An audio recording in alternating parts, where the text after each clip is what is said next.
Cast out of Uptown and blamed for a tragedy that claimed 9 lives, Sean Combs could have easily faded into obscurity. However, his tenacity and determination shone through as he secured a reported $10 million deal from Arista Records' Clive Davis, keeping Bad Boy Entertainment alive. Clive Davis explained how Combs convinced him that hip-hop would get to top 40s in the charts.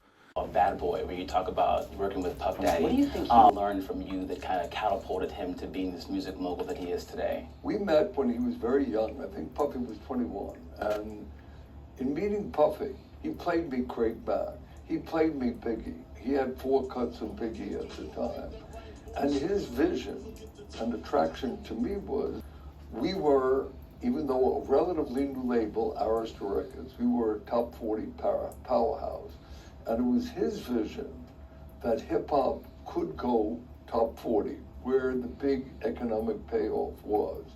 And I must say, he convinced me of it, and we followed his dream together and accomplished just that, with his from him and Mace and Biggie, left and right. You talk about in this book how in the 90s there was this tumultuous time in hip-hop where you had the death of Biggie, the death of Tupac. There was a rapper, Shine, who was arrested. Even Puff Daddy himself got into a little bit of a scuffle with a record executive you mentioned in the book. And you said that you never really unwavered your faith and your trust in him to lead this team that he was leading. Why is that you always, kept the trust and faith in him? Puffy loved music. We had a very open, honest relationship with each other, and his vision and our strength and ability and being able to fulfill someone else's vision was working like a charm, so that to some extent, in looking back, I write in my book, I could be Mr. Magoo. I didn't, I never had a bodyguard. Maybe I was in the midst, and of course I read. It's not that I was not aware. I'm a hands-on guy, but I was always treated by the hip-hop community with enormous respect, whether it's respect for all of the music and artists I've been involved with. So I did take perhaps a little.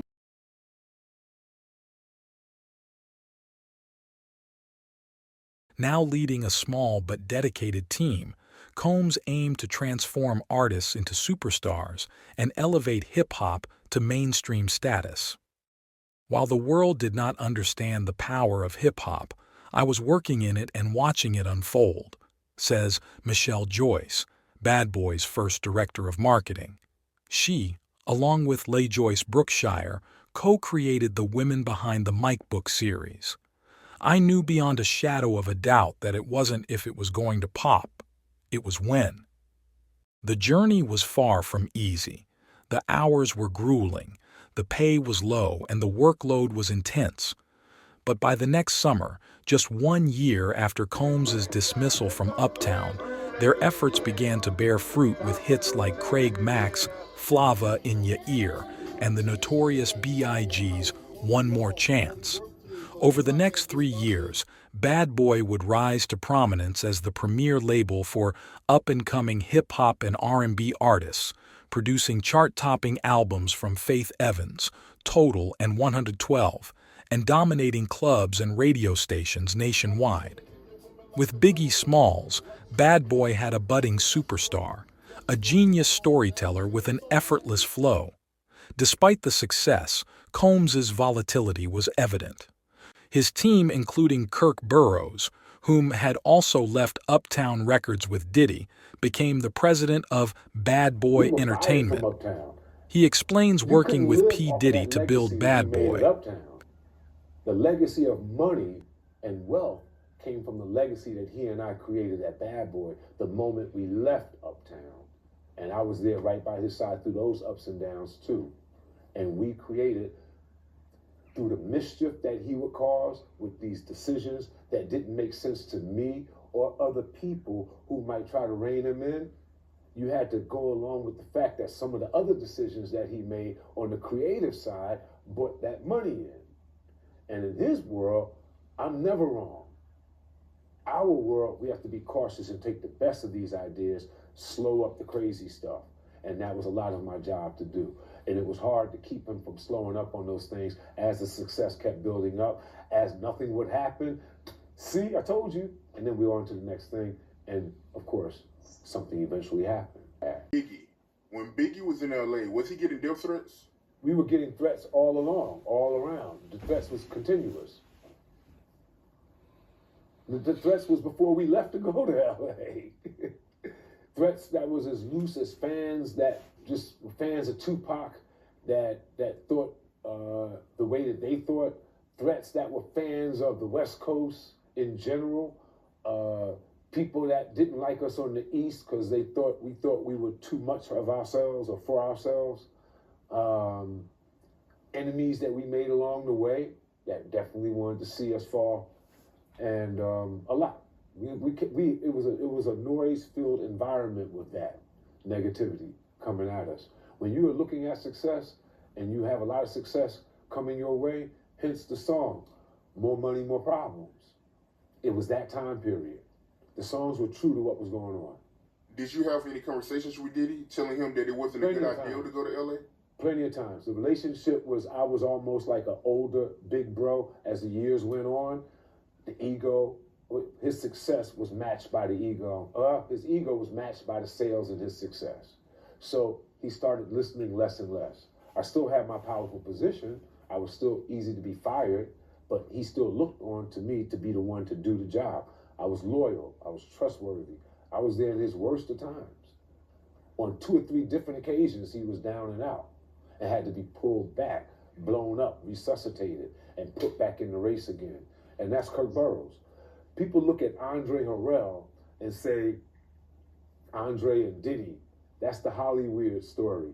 Yes, Andre and Diddy. Andre discovered him as an intern. Andre gave him his opportunities. Those records are there at Uptown.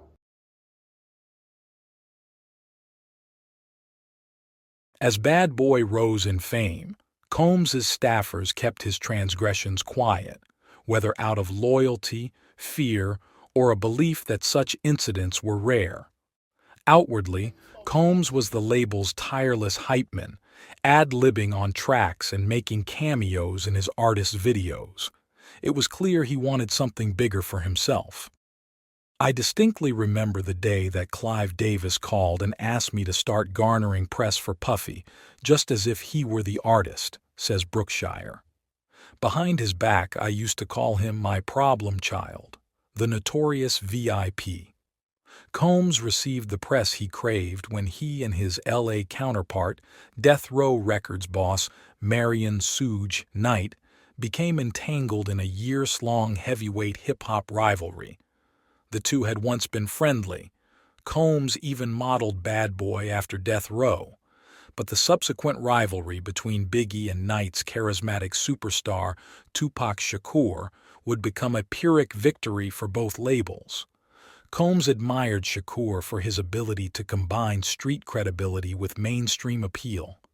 Burroughs notes that the Bad Boy team spent the summer of 1993 studying Shakur's hit I Get Around as a blueprint for a commercial hip-hop record. Desperate to be taken seriously, Combs tried to foster a friendship, but Shakur wasn't interested. Pac didn't have any kind of respect for Puff, says Monique Bunn, a 90s hip-hop photographer close to Wallace and other Bad Boy artists. To Shakur and even Wallace, Bunn says, Combs was a corny executive. Instead, Shakur bonded with Wallace, whom he viewed as a peer. Burroughs recalls, there was someone on the sidelines, jealous. He was happy about the blow-up.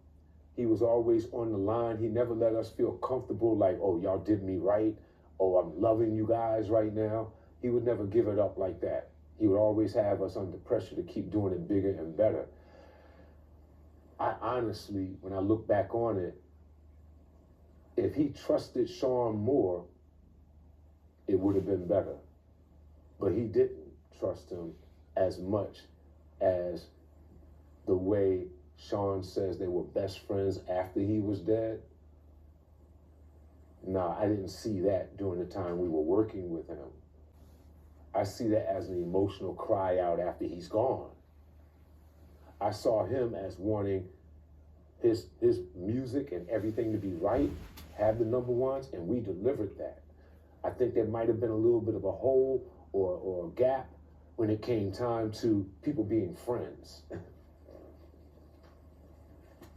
I think Sean wanted friendship too. He might have wanted the best friend thing. Biggie came with his friends and came with everything and was about to open up to the world with all kinds of new friends and new people. This tragic incident happened, and now he did belong to the world, but not even to us anymore. It was like he was gone, we had the music, and now we were left with his legacy. He was happy about blowing up. I can tell you he was happy about his success. He was happy about the stature that he.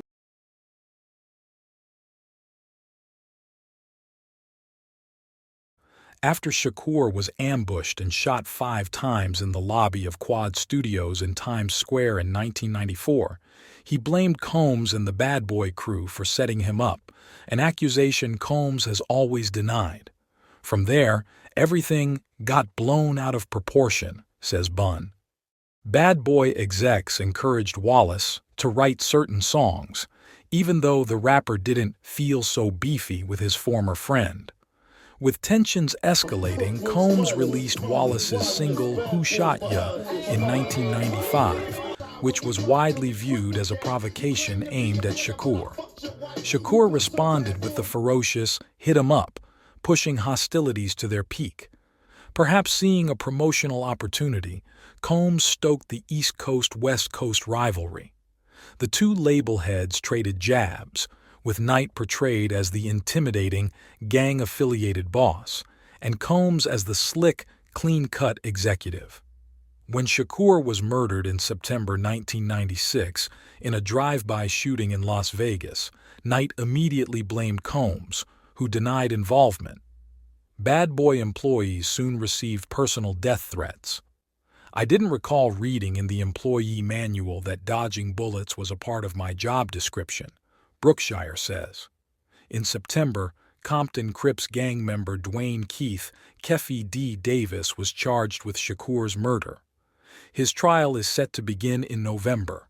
Davis has claimed Combs offered $1 million for a hit on Shakur, a claim Combs vehemently denies.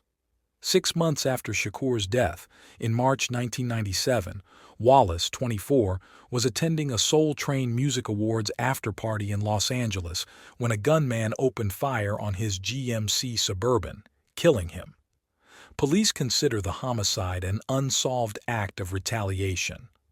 Multiple reports allege Wallace had been preparing to leave Bad Boy shortly before his death. It didn't help that Combs had been fighting with Wallace's attorneys, who were trying to wrest back the rapper's publishing rights.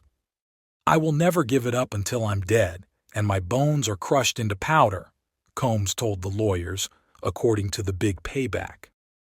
Biggie was absolutely about to leave Puff. Gene Deal said, he lays it out in this interview with The Art of Dialogue. And they confirmed that Biggie, he was leaving Bad Boy. Didn't I say that?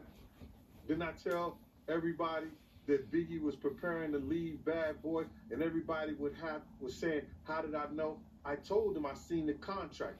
Me and Biggie had a conversation the week before he died.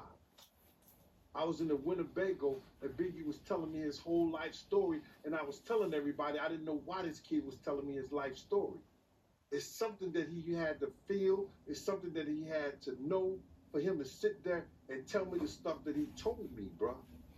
You understand? He wanted his marketing and his publishing back. That he said that the management that he had at the time, Mark Pitts and Wayne Barrows, who were Puff friends, basically talked him into selling his publishing to Puff.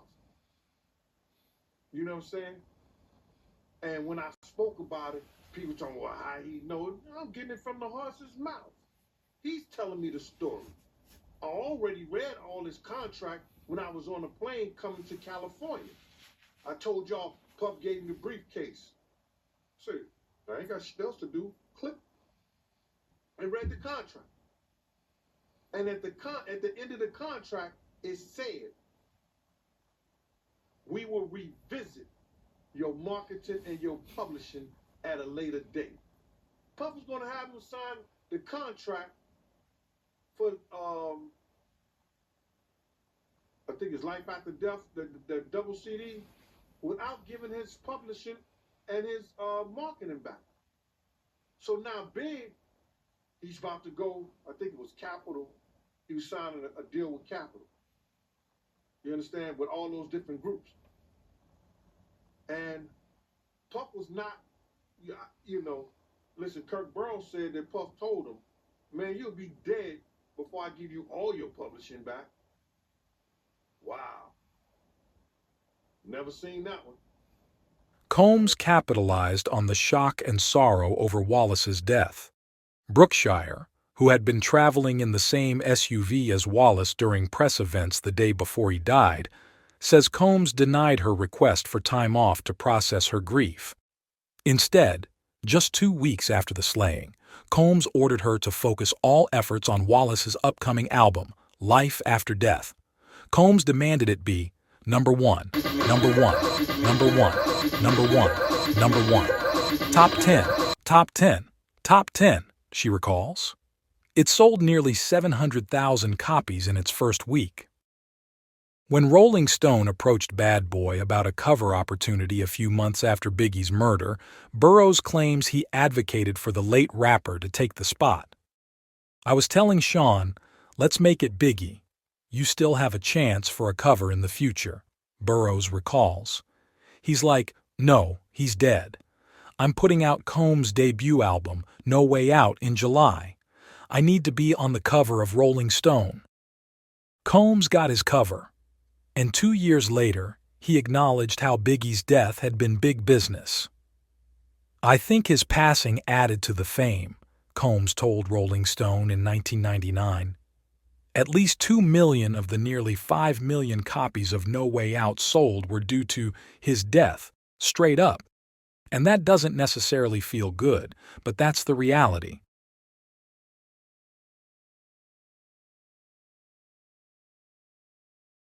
Even Death Row's fearsome boss, who's currently serving a 28-year manslaughter sentence and has been labeled a boogeyman of hip-hop, said Combs' behavior was distasteful.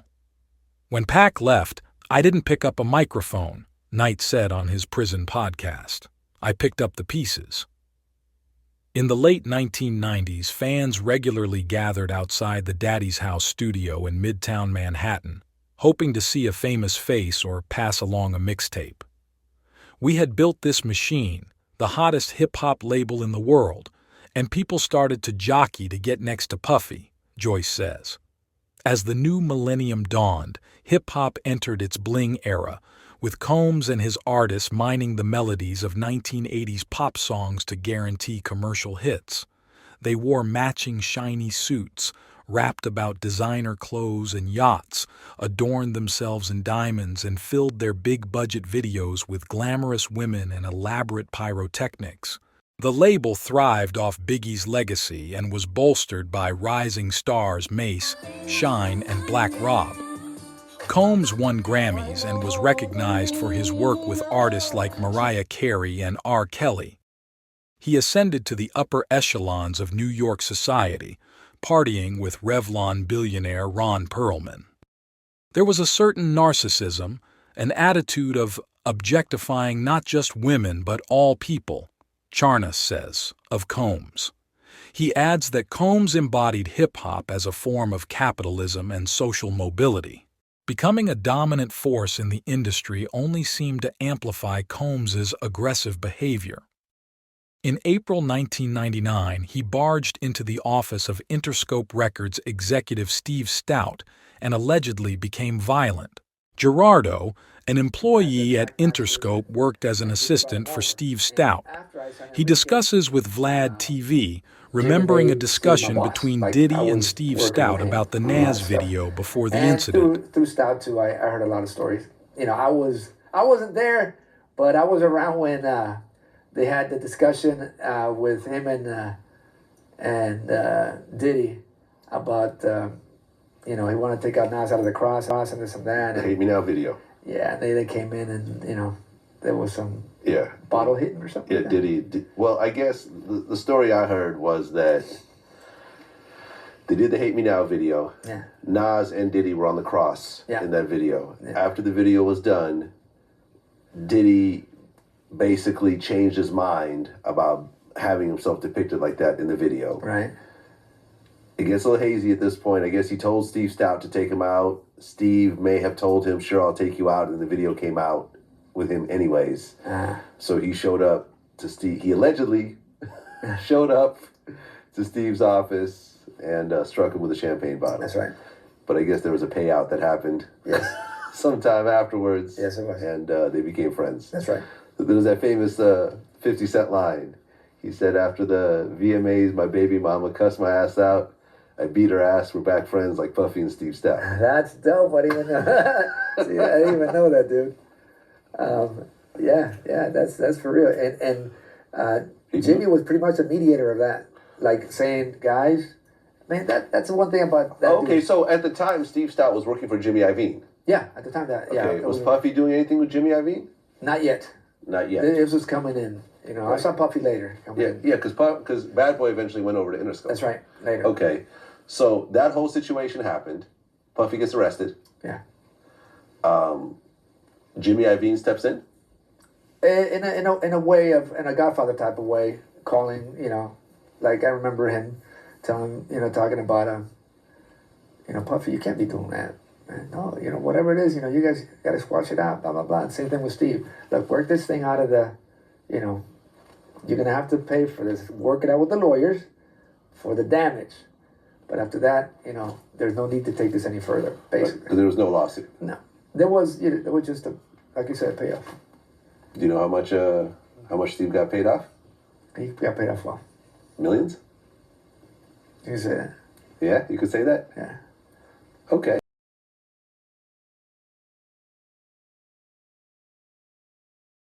Combs privately settled with Steve Stout for a reported $500,000, avoiding a potential 7-year prison sentence by pleading to a reduced charge of harassment. That summer, Combs released his second album, Forever. Despite its critical and commercial failure, selling less than half of what its predecessor did, Combs's star power remained largely unaffected. Just a few months later, in December, Combs faced more legal trouble after a nightclub shooting left 3 people injured. His latest star, Shine, also known as Jamal Michael Barrow, was convicted of firing the shots and received a 10-year prison sentence. Barrow was deported to Belize upon his release in 2009. Meanwhile, Combs faced charges of weapons possession and attempted bribery after he and then-girlfriend Jennifer Lopez fled the scene in a Lincoln Navigator that reportedly ran 11 red lights.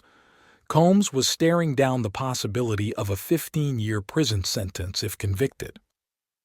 Kevin Rogers Francis, who worked at Combs's restaurant Justin's and helped with marketing for Combs's short-lived magazine Notorious, recalls the Mogul scrambling for cash, shutting down the magazine, and even raiding the restaurant's cash drawers, presumably to cover hefty legal fees. Prosecutors allege that Combs offered cash to witnesses to alter their testimony, with some claiming he was the shooter. Victim Natanya Rubin insisted that Combs fired the bullet that injured her. Yeah, and you have said since really right after the shooting that it was P. Diddy who shot you. I think you even said it to the doctor that night, right? I said it immediately. I literally watched them pull out the guns. I've had a clear point of view. For God's sake, I got shot in my nose. I was facing them directly. I watched everything occur and had described it, vehemently to all parties involved. I think in our society, we have respectability politics. There are people who want to be adjacent to power or celebrity or money, and there's a hierarchy of respectability. Because his name was more notable, he was believed. Combs's driver testified that Combs offered him $50,000, using a $40,000 pinky ring as collateral to take the blame for the unlicensed gun found in their SUV. Others have suggested that Combs paid as much as $1 million to Shine through an intermediary to buy his silence. Shine denied these claims to Rolling Stone, dismissing them as ridiculous misinformation. After a 6-week trial, Combs was acquitted in March 2001. Despite mounting scandals, his high-profile relationship with Lopez, and the success of his Sean John clothing line launched in 1998, Combs' influence in pop culture continued to grow. Working for Bad Boy became a status symbol. As former employee Flash Rodriguez noted, it wasn't just a company, it was a lifestyle. However, Combs was notoriously difficult to work for. Employees had to learn how to speak puffy, according to Brookshire and several other sources. Combs was a demanding boss, often resorting to yelling to make his point and firing employees on a whim. Former Daddy's House studio manager Newsom observed, "No one on his team at Bad Boy spoke back to him. No one challenged him." Another source recalled Mays, whose real name is Mason Betha, referring to Combs as Massa behind his back. Betha did not respond to requests for comment. "He was so volatile," says a source who occasionally worked with Bad Boy. "He's always on the edge of snapping and being scary. People did whatever he said to stay in his good graces, and Puffy exploited people's desires to be in those environments."